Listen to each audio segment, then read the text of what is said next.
Hi guys, it is an absolutely spectacularly gorgeous day here in the Finger Lakes of upstate New York in the final days of summer 2019.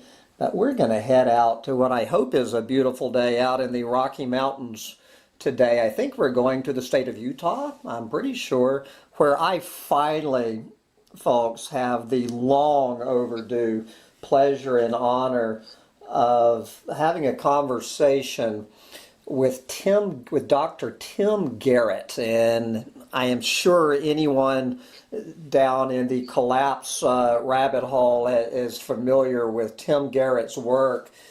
Just real briefly, Dr. Tim Garrett is a professor of atmospheric sciences at the University of Utah.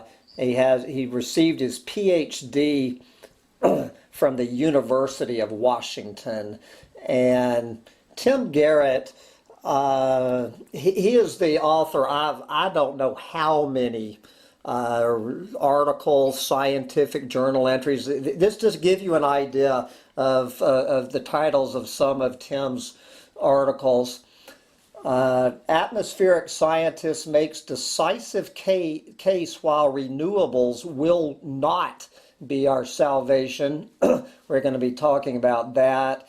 Here is no chance of reducing global CO2 levels without incurring the collapse of global economy. Obviously, I'm going to be asking Tim about that. And how about Tim Garrett explains why civilization is caught in a double bind, ending with its collapse this century. And I could go on, but I think we get the idea of what this conversation is going to be about. And Tim Garrett, come on and say hello to the folks, and we are going to dive right into this rousing conversation. Well, hello, everybody. And Sam, thanks very much for inviting me. I'm looking forward to the discussion. And it is a spectacularly beautiful day here, too, in Salt Lake City. All right. It's a fine day around the country. Okay, we're going to dive right into this. And this is what comes from Tim's excellent blog called Nepholog. I'm going to just read what you wrote, Tim Garrett, and we are just going to launch in this as you answer your own question. But we're going to dive in with this sentence. If we cease to grow energy and raw material consumption globally, then the global economy must collapse. But if we do not cease to grow energy consumption and raw material consumption, then we still collapse due to climate change and environmental destruction. Is there no way out? So Tim Garrett, answer your own question. What is the double bind we're in? And is there or is there not no way out for us? All right, well, thanks for posing it as starkly as that, Sam. You posed it. You're going to answer your own question now. Yeah, well, it's alarming to think of it this way, and it's a bit different than the way that most in the environmental field and in the economics field think about the link between the amount we consume and what we would ordinarily think of as being the economy.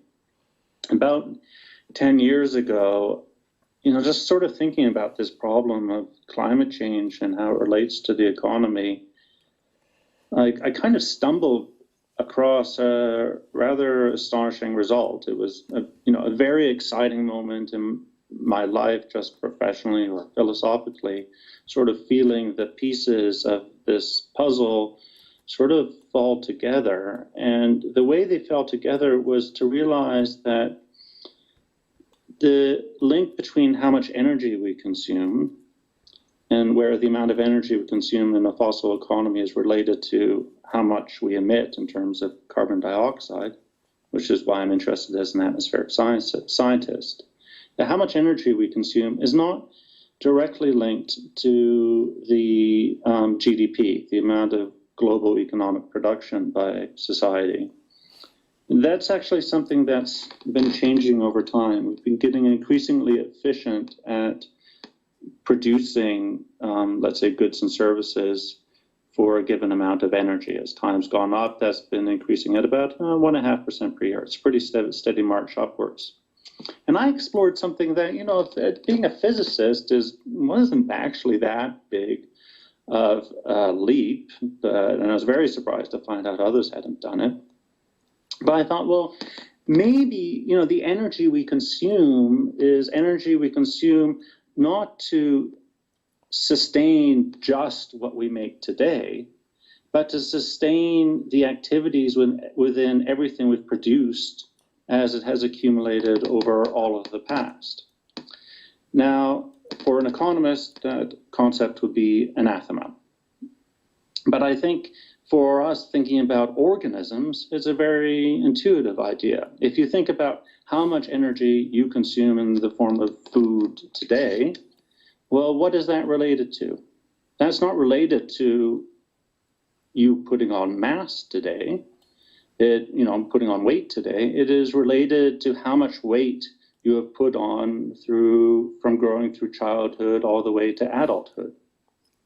So you consume, for example, about 2,000 or 3,000 calories per day, right? And let's say you weigh 200 pounds. So if you say you have 2,000 calories per day, you divide that by 200 pounds, then you get about 10 calories per pound. It's a pretty simple thing. That's just to keep you going from moment to moment to moment, right? Just to keep circulations going on in your body. But any dieter knows that if you want to lose a pound, you have to stop eating 3,500 calories. It's a totally different number. The two things aren't related. And this is where we can start thinking about the global economy. The global economy is measured in terms of GDP. It is production. Yes, energy is required to produce. We use energy to take raw materials from our environment to produce new stuff. But that new stuff requires energy just to be sustained. We need energy to gain and energy to sustain. And the bigger and bigger we get from all the extra production that we do from year to year to year, means more and more energy is required just to maintain who we are right now. And with more and more energy that is required to maintain who we are right now, the more and more CO2 we emit. And so the only way to just stabilize how much carbon dioxide we emit is to collapse what we think of as being the global economy. Now that's a very drastic thing, but talking about economic collapse would be the only way not to reduce energy consumption to zero, but just to maintain energy consumption at a steady rate. What I found was that there's an actual number that's associated with this. For every $1,000 of wealth that is in civilization, it takes a constant 7 watts of energy consumption to maintain that wealth. If you turn off the power, all of the wealth of civilization will collapse. If you turn off the power, we won't be able to make any food. If we won't be able to make any food, we won't be able to consume any energy. If we can't consume energy, then we all die, and all the wealth of the world dies with it. If you turn off all the energy, then all the cars grind to a halt. All the Google searches grind to a halt. Everything grinds to a halt. And all the energy consumption that, sustains the world, sustains the wealth, drops to zero. Carbon dioxide emissions drop to zero too. Well, okay, that's great. But then we've collapsed. It's all gone.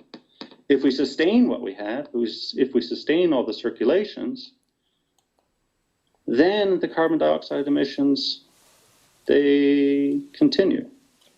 Carbon dioxide lasts in the atmosphere to varying degrees for hundreds to tens of thousands of years. So if we maintain civilization, well, then carbon dioxide is going to continue to accumulate in the atmosphere. If carbon dioxide continues to accumulate in the atmosphere, then we are going to blow past probably 5 to 6 degrees Celsius warming this century. And that's a totally different planet, and probably not one we can survive in. So, I mean, this is the no way out aspect of the way I see it, is that if we continue to maintain ourselves, we will continue to emit carbon dioxide, just like you and I. We eat food and we exhale carbon dioxide. We can't stop that.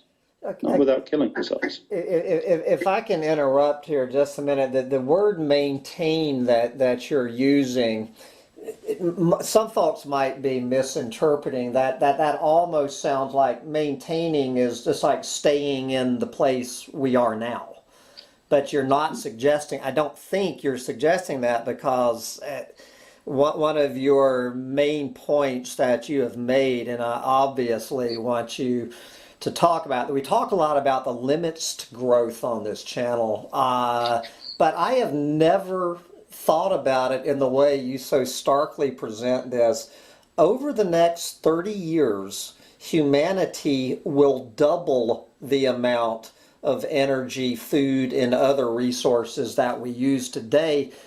Take a run on this and explain to us about how the next 30 years is going to have to equal the last, I guess, 10,000 years, and the 30 years after that, and about the doubling and quadrupling over the next 60 years, and how ridiculous this gets. So take a run on that so people understand it. I mean, here's the thing, is that, an economist would say that, let's say, a 2.3% GDP growth rate is, they might use words like anemic. Well, say we take an anemic growth rate. 2.3% translates to a doubling of our size in about 30 years. So that's really what it works out to. Is if you do compounded interest, 2.3% per year would work out to about a doubling in 30 years. So if you double civilization size, well, if you doubled your size, then you would be consuming way more energy. And it's a proportional thing with civilization. If we double civilization size, then it's going to double its energy consumption. If we keep that's just 30 years. I mean, 30 years, I mean, 2050. That's not that far off, really. And, I mean, 60 years, I mean, that's, still within my kid's lifetime. And, 60 years would be a quadrupling. So I just want, ask anybody to think about, well, 60 years, that's, 2080, that's still this century. Imagine a world that is consuming in every year 4 times as much as it is today. Well, that's absurd, and you and I both know it. That we are going to hit the wall. It's at that extrapolation. Clearly, Tim, I don't see us making it to 20. At that extrapolation, when you really look at the limits to growth through that lens, I don't see any way we're going to see 2050, much less 2080. So are we talking 2080, or are we talking the next few decades? What is your timeline, and what's it going to look like as we get closer and closer to 2050, much less 2080? Well, okay, so I think, there has to be some level of humility among all of us about making predictions of how well civilization will be able to extract resources in the future and be able to adapt to adverse ecological changes. Because the fact is that we have done rather absurdly well over the last few millennia. And there are things like, for example, the discovery of new resources of energy that people did not predict, and that made all the difference in the world. So in the 1970s, or the 1980s, 1990s, people would not have predicted the fracking revolution. In the 1930s, people would not have predicted the discovery of oil in the Arabian Peninsula to the extent that it was discovered and has really sustained us to such a great degree up to today. So, I mean, we can't rule out the fact that we will discover the new energy resources that will sustain us. Maybe that buffet that is out there currently for us will not only still be there, but it will continue to grow as our appetites grow by a factor of 2 or a factor of 4. However, one thing to think about here is that a factor of 2 increase in our energy consumption rate is something that accumulates over time. So if we increase our energy consumption rate by a factor of 2 in, say, 30 years, then effectively we will have consumed as much from the environment in the next 30 years as we have in the past few hundred. Which is crazy. Again, that's absurd. It seems absurd. Yeah, I mean, how is it possible that we can grow within our lifetimes? We can effectively double civilization and everything in it in our lifetimes in the next 30 years, put on as much in 30 years as we have, let's say, in the past, things decay, so the past couple of thousand. And then do it again in the next 30. And then do it again. and the thing is that, well, maybe we can, but then the waste products are the things that accumulate in the environment. And then, of course, the ecological sphere suffers, because where do we consume from if not from the environment around us? So, this is just, a question of simple ecological growth. And I think, that these are things that most people could point out, and I think many people do, and for example, with the limits to growth work. What my work shows, I think, is that some of the solutions that are proposed as ways out are not, in fact, solutions, and in fact would make things worse. So, for example, some people argue that becoming more efficient, if civilization becomes more efficient, then it might be able to decouple itself from the environment. We maintain all the activities within ourselves, but we don't consume as much from the environment, and it's a happy world. Or we switch to renewables, and renewables end up being a salvation.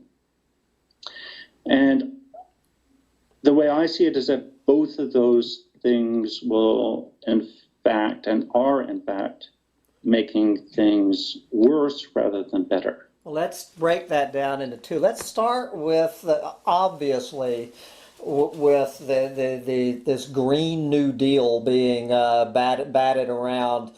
Let me get your spin on the Green New Deal and renewable energy. Why is that not going to be our savior? And then we're going to talk after we finish this few minutes, then we'll move into Jevons paradox and the efficiency. But renewable energy. What would you say to the Green New Deal cheerleaders that renewable energy is going to save this planet? Well, there's 2 aspects to it. So let's say in some imaginary world that we manage to forget the thing that made us exist in the first place, and that's combustion. I don't see us doing that, but let's say we manage to forget combustion somehow.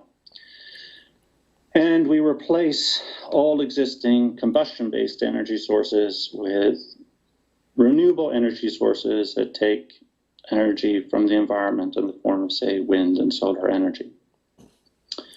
Now, here's the thing that is not talked about in the environmental movement. We use energy to maintain all our internal circulations, and that's a very abstract physical concept, but it could be just something as simple as doing a Google search, or going to the grocery store, or, I don't know, cleaning ourselves in the morning, or whatever it is. All this stuff requires energy just to keep us going on our day-to-day business. But the thing is, we also use energy to grow. This is the point I made initially. Civilization is not made of energy. It is made of matter. It is made of stuff that we extract from our environment in the form of raw materials. And that's sort of our mode of existence, is to grow by taking stuff from the environment and converting it to more of us. You know, if you eat food and you eat too much, you're going to turn hamburger into Sam Mitchell, you know, and this is going to be this. You use energy to make more of you. We use iron ore and copper ore and wood and all these other things to make more of us, including us as population. If we add lots of renewables, that's just going to enable us to do that to a greater extent.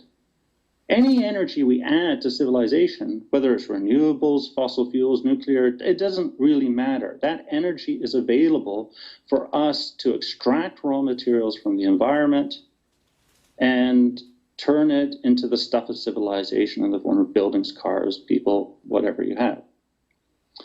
So if we use energy to do that, then of course we are in one way or another destroying the environment, either by taking stuff out of the environment or creating waste byproducts that in turn pollute the environment. Energy is associated with consumption. Consumption is necessarily associated with pollution. It doesn't matter whether it's renewables or anything else.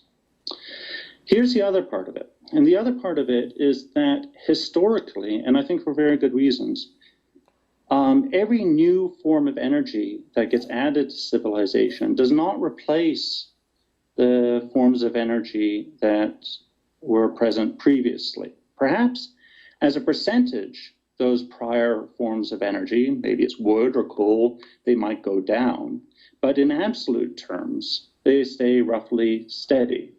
So what adding renewables might do is just simply enable us to consume more energy at the same time that we consume just as much, let's say natural gas or coal or oil, as we did before. What is interesting is that we can look at the statistics for this. It's actually very easy. We can download statistics for carbon dioxide emissions. We can download statistics for total energy consumption by the world as a whole. Between 1970 and about the year 2000, we were gradually, very, very gradually, it was almost negligible, but gradually decarbonizing.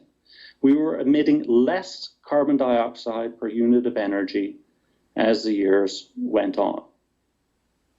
After 2000, following the renewables revolution, that trend did not accelerate. In fact, it reversed. We switched into a mode of increasing the amount of carbon dioxide we emitted per unit of energy consumed. Now, that might seem very counterintuitive, but the way I would interpret it is that what renewables have done is enable us to grow civilization, make more of us. We've become more prosperous. And when we become more prosperous, we don't just demand renewables, we demand energies of all stripes, including fossil fuels. And fossil fuels being the easiest to consume, perhaps we are consuming more of those per unit growth than of the renewables. The rate of carbon dioxide emissions by civilization as a whole is not only continuing to increase, it is accelerating. And the products of that, as you were saying a few minutes ago, and I share your frustration when I listen to the Green New Dealers about exactly what you're saying. What it's about is the matter, the material resources that we are yanking out of this planet. Is what I think it matters more than the energy source that it takes to do that. And it sounds like you're just looking at this from the eyes of a physics professor, and it seems pretty obvious. Well, is it obvious or not? I don't know. I mean, some of the physics is, it's a bit of a mind bender at times. Even for myself, it's well, perhaps particularly for myself, because I struggle with this stuff quite a bit. But I mean, the coupling of energy and matter, I think, is still fairly intuitive. You don't have to be thinking about physics, because I mean, this is this is our lives. I mean, we are organisms, just like civilization as a whole is a sort of a superorganism, and we survive by using the energy in food and the matter in food in order to construct us.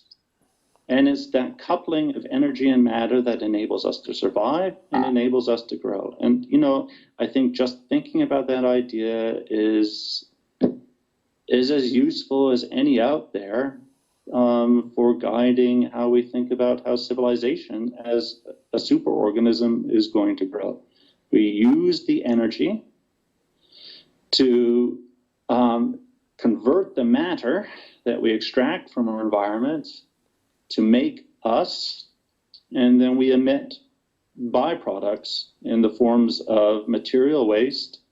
The dominant form of material waste for us is carbon dioxide, just as it is for civilization as a whole, and also waste heat.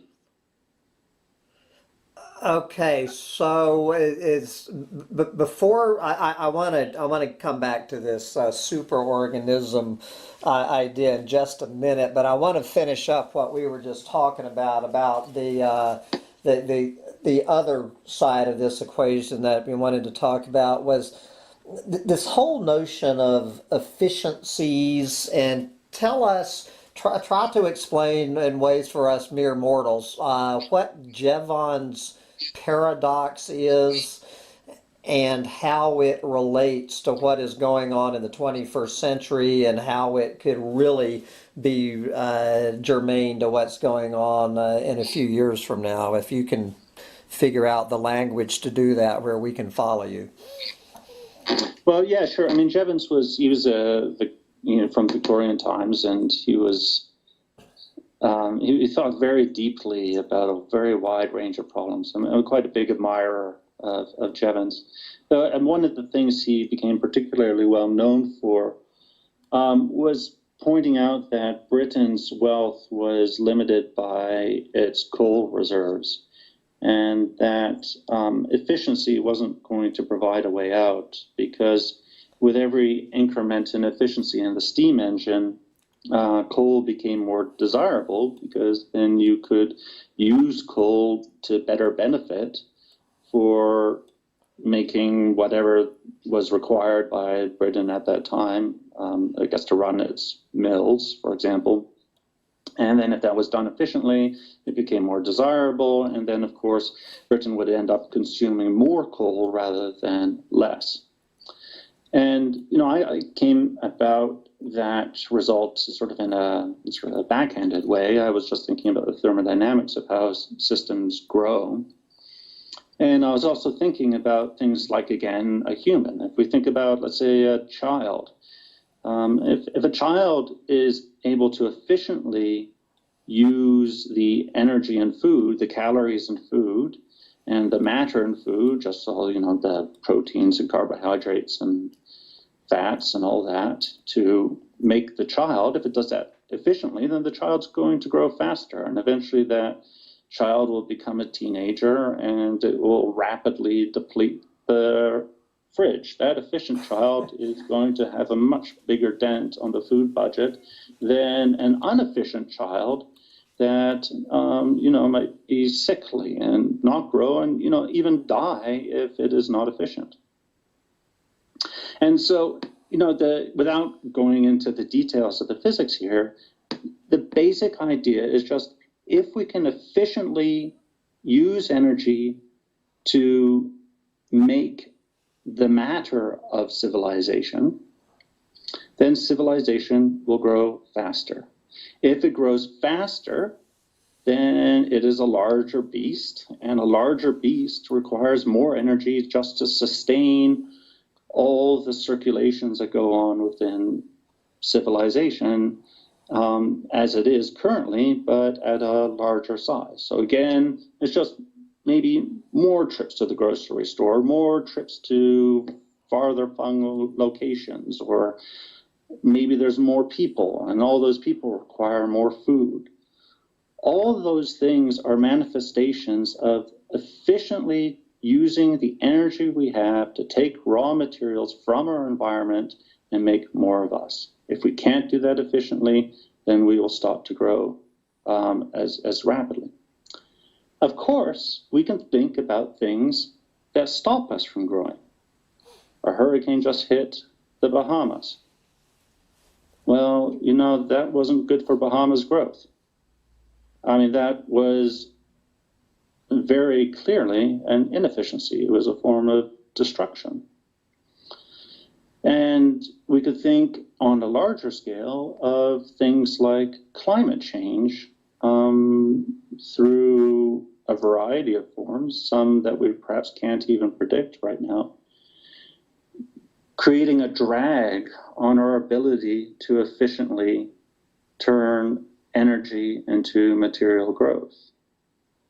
And if that's the case, imagine that the efficiency of civilization will reach a point that we will stop growing. And at the point that we stop growing, we might enter into a phase of collapse. So efficiency is a two-edged sword.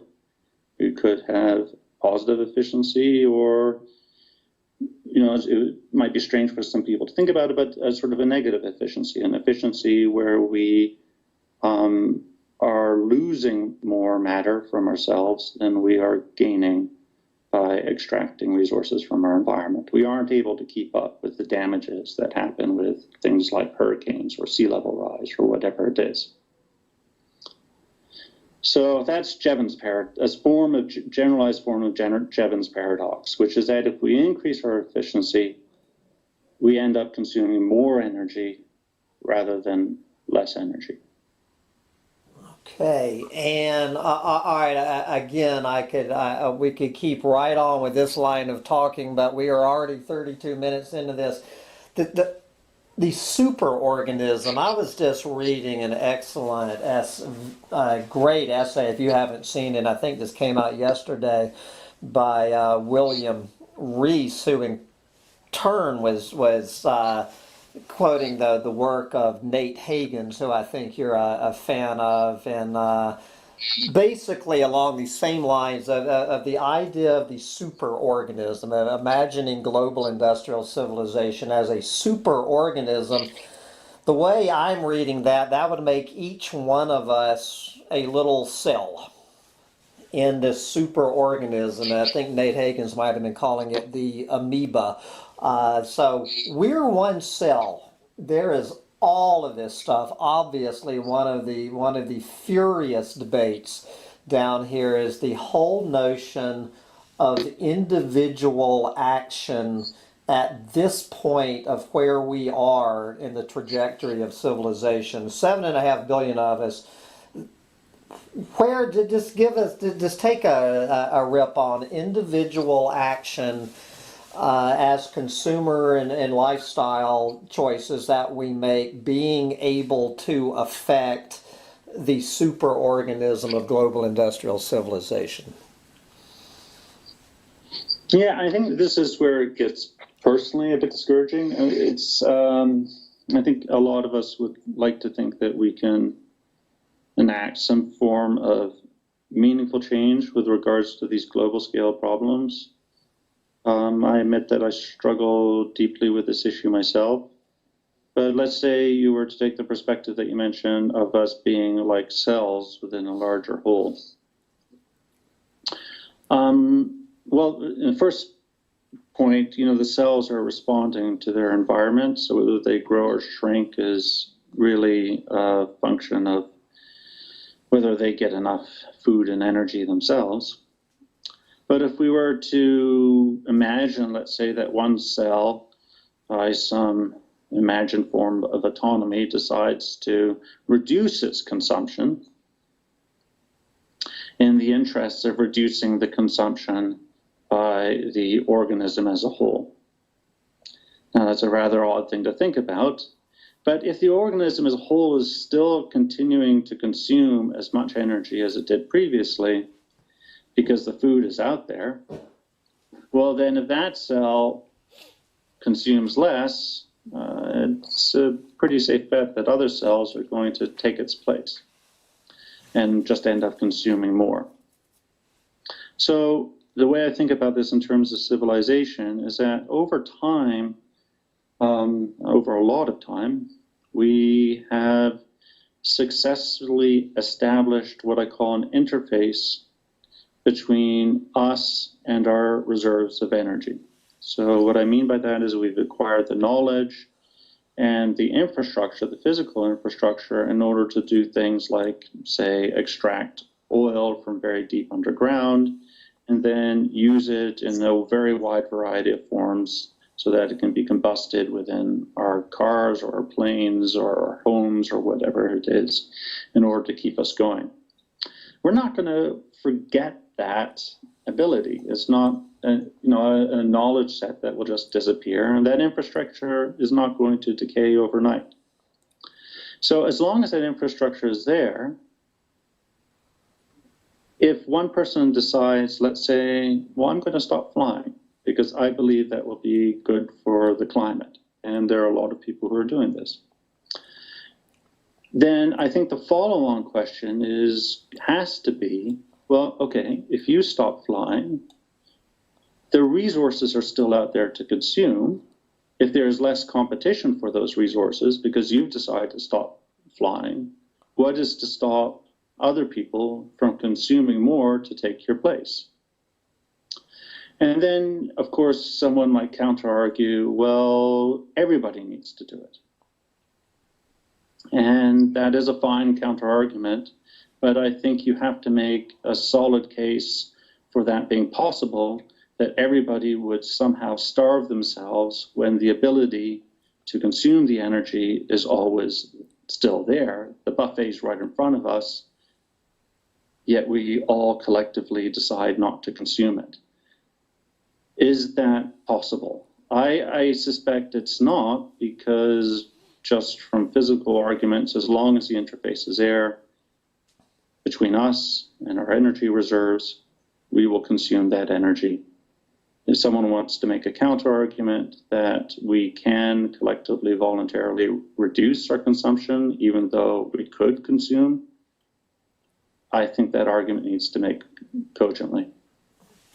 Okay, so let's move into since we kind of brushed up in there about the buffet. I like that analogy. So at some point, I think you're in agreement with me that the is not going to keep getting larger.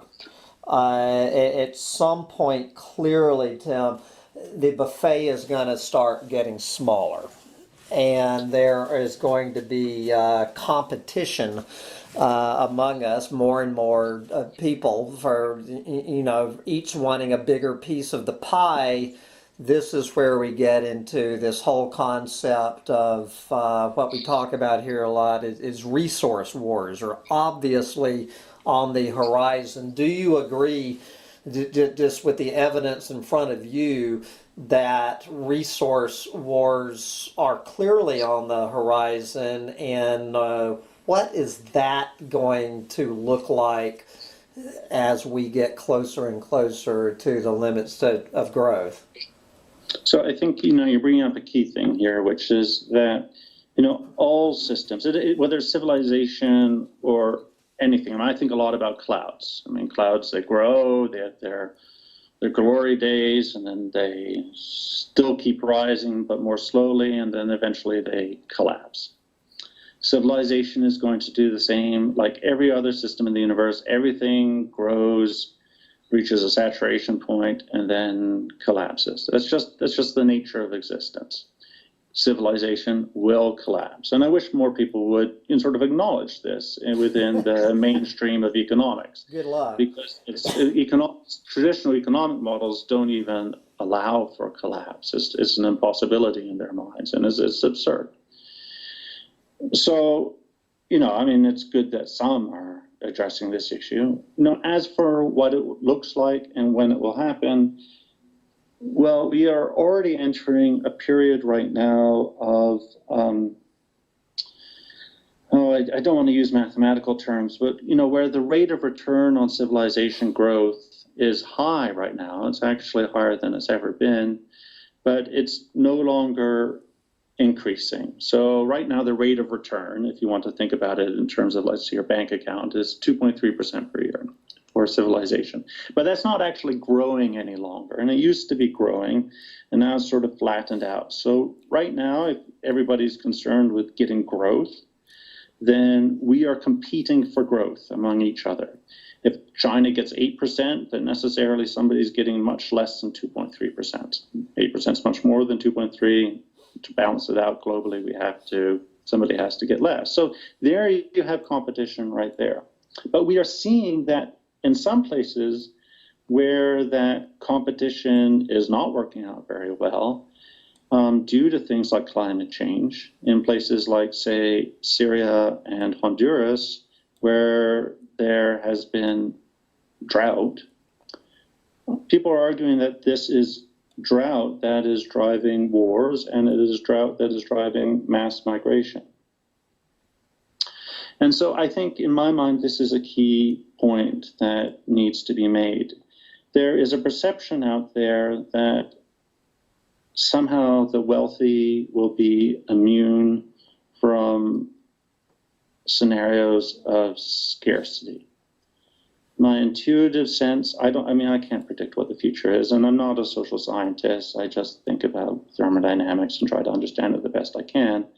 But I think one theme that does come out of the work that I do is that in any system, and civilization is no exception, everything is interconnected. We consume energy and resources as an interconnected whole.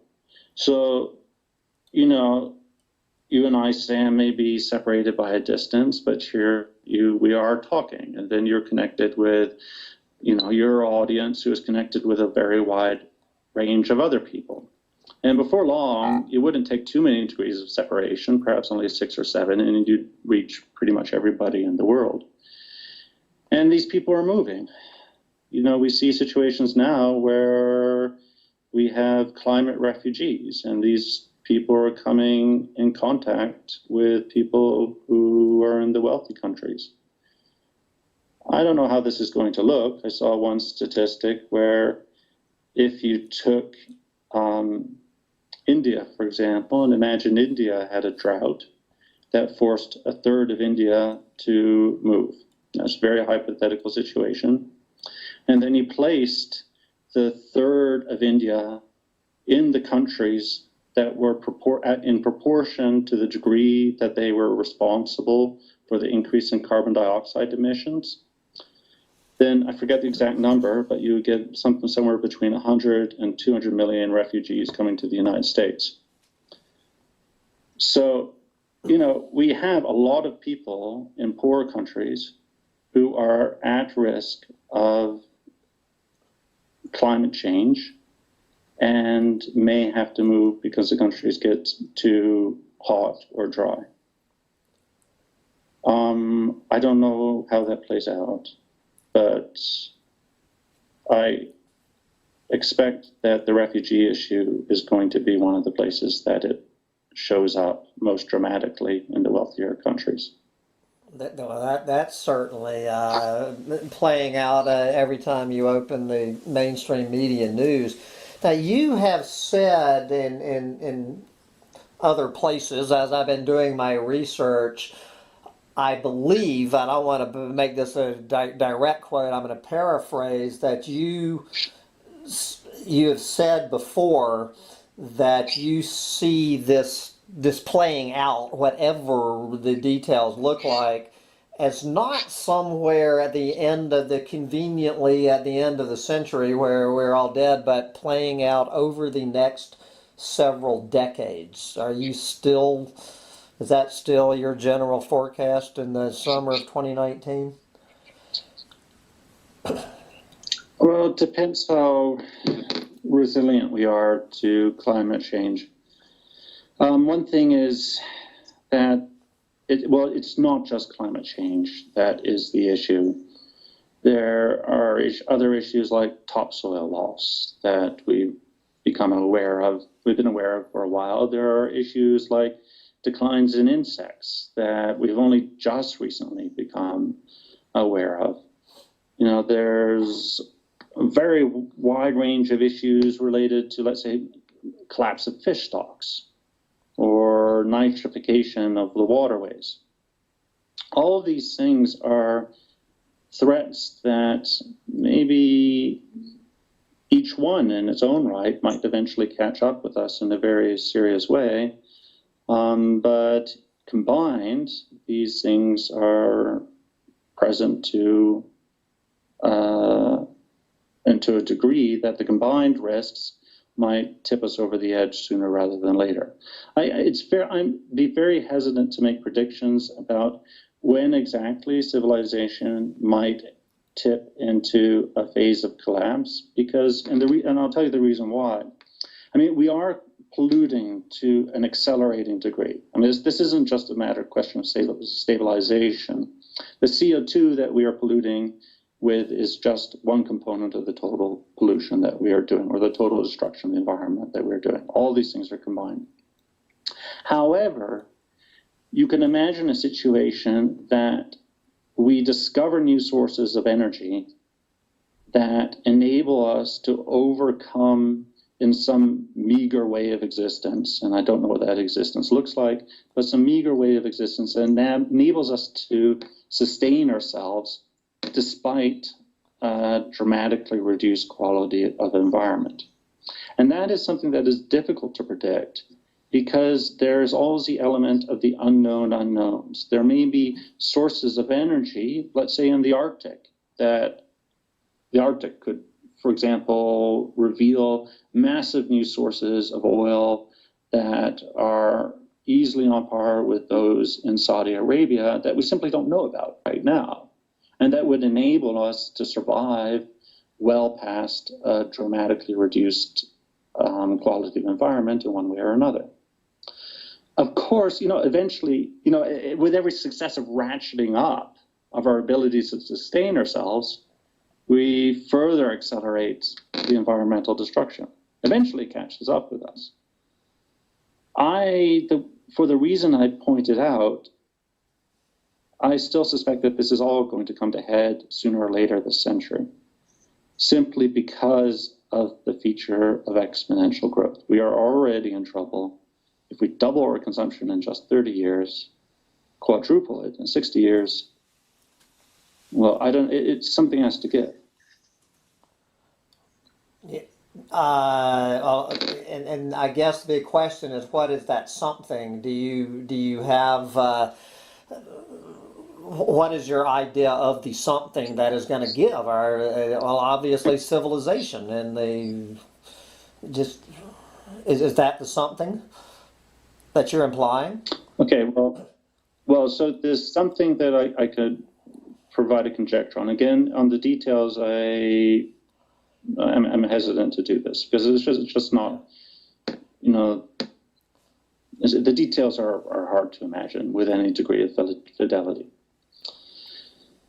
But let's say we get to a point where the collapse happens, and the collapse happens in a way that we are no longer able to consume as much energy as we were before. This is how I would define collapse, is that our capacity to sustain ourselves enters a phase of decline. We consume less energy, but we still have all the stuff that we built up before that is hungry for more energy that is still with us. If we cannot consume as much energy to support all of that, well then, yeah, there's going to be a fight for what energy remains. We will see, I think there are basic physical predictions that in the absence of sufficient energy, that we will see an increase in, for lack of a better word, tribalism. Like there will be a fracturing of the cohesion that requires energy to maintain that currently connects us all. If there's a fracturing of that cohesion, then you can imagine perhaps more isolated states, a breakup of, let's say, whatever treaties bind us globally, And then, I hesitate to, make this extrapolation, but, of course, one would easily imagine that would lead to situations like war. Okay, situations like war. Yeah, that is a very diplomatic way of putting it, Tim. Again, I wish I had sent you this essay by William Rees that I read this morning. The way he describes it, more from an ecologist point of view than a physics guy's point of view. He says that humanity is presently in what he calls the apex of its plague phase, and that from a population ecologist, graphing humans to other well-researched boom and bust cycles, that we are clearly at what he calls our plague phase. Does that sit right with you? Would you say that is our place in the continuum, in the ecological continuum? Yeah, I have a lot of respect for what ecologists are doing in this area of research. I'm actually putting together a group that's focusing on thinking about collapse issues. And the bulk of the group is people with backgrounds in ecology, particularly mathematical ecology, but thinking about system dynamics, about how systems grow and eventually tip over to collapse. I think there's one aspect that is a bit distinctive about humanity that sets it apart from other ecological systems, and that is that we have accessed food resources in the forms of fossil fuels that are simply not available to any other creatures on the planet, and are available to an unknown degree. The extent to which fossil fuels are available is difficult to predict. So, yeah, we are plagued. Well, that might be quite clear, but how close we are to running out of the food that sustains us is, in my mind, a bit of an unknown. People have made predictions of things like peak oil many times in the past, and they've got it wrong, partly because of this unknown unknowns issue, that we have stumbled into new resources of oil in varying degrees of quality that have enabled us to just go gangbusters time after time after time. The first one was perhaps, that big one was around 1750, when Britain discovered coal near the surface on the River Tyne. If it weren't for that, we probably wouldn't all be speaking English today. Britain took over the world. They got there first. But then there was another big jump in 1880 when coal took off in Europe, and also anthracite in the US. And then there was another huge discovery in 1950 with the Aguar oil field in Saudi Arabia.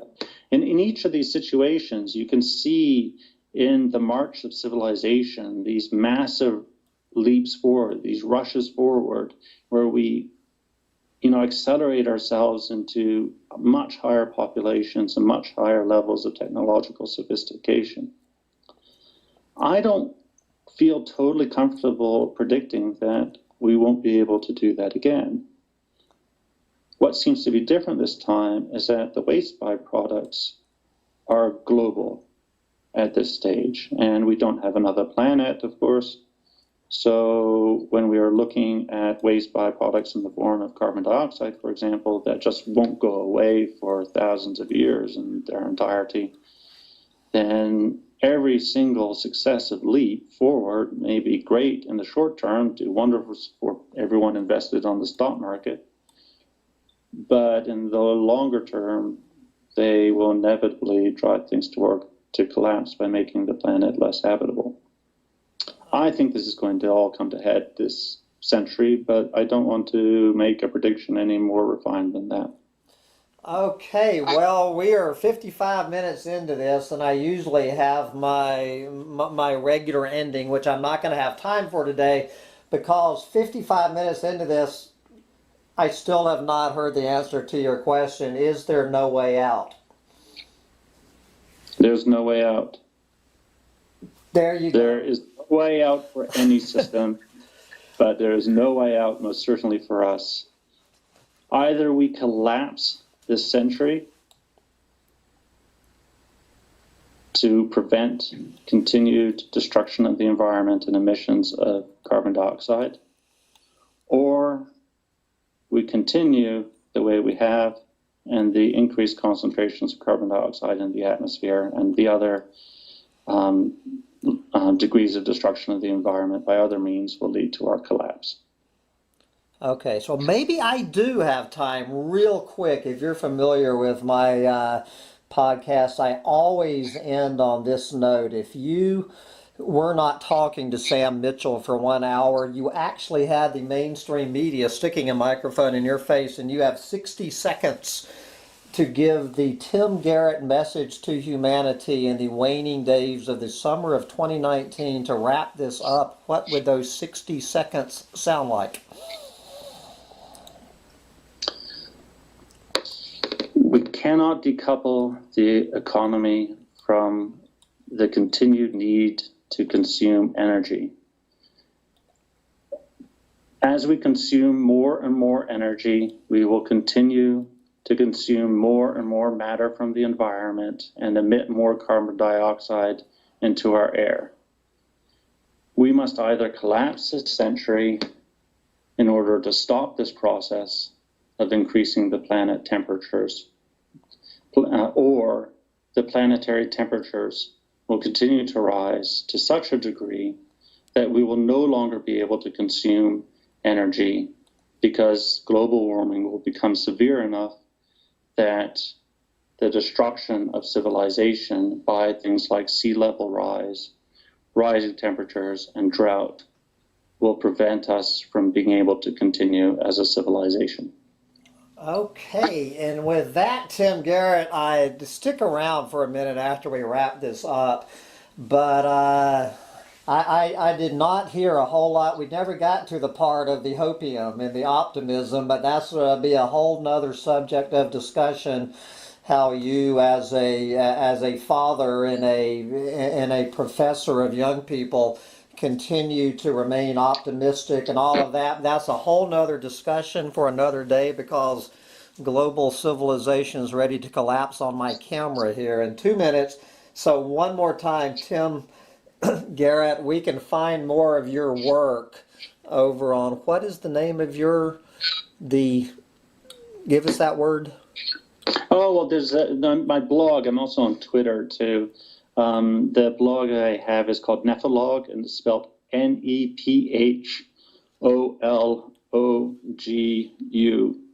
Okay, I will put the link to that. For people, you need to go over there and get on that blog and open your eyes. But we have got to go. So Tim Garrett, we really appreciate you taking an hour out of your busy schedule to talk to us. And more importantly, we appreciate the job you are doing to bring this news to a planet who needs to hear some truth, and keep up the good work. My pleasure. Thank you very much, Sam. Bye, guys.